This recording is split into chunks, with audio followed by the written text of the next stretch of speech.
This is the ZenBook 13. It's a new laptop from ASUS, and we're here looking at it at CES 2018.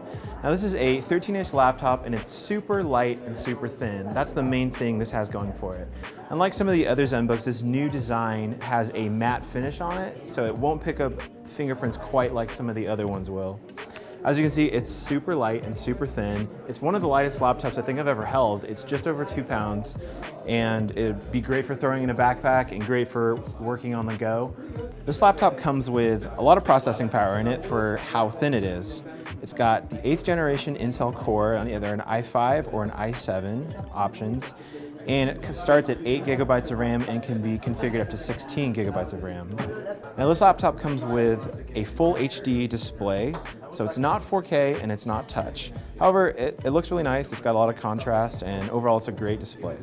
So while it is really light and really thin, it does come with some compromises, because when you look at the lid here, you can see how much it can flex. And that just means you have to be that much more careful when you're handling this kind of a laptop. So even though this laptop is really thin, you have a lot of port selection actually, and they even managed to get in that USB-A that a lot of laptops are cutting out. So you have 2 USB-A ports, a USB-C port, micro SD slot, and a full HDMI port. So overall, the new ZenBook 13 from ASUS, it's a really light and really thin laptop, and ASUS even says that it can last up to 15 hours of battery life, so you should be able to take it with you all the way, throw it in your bag, and it should last all day.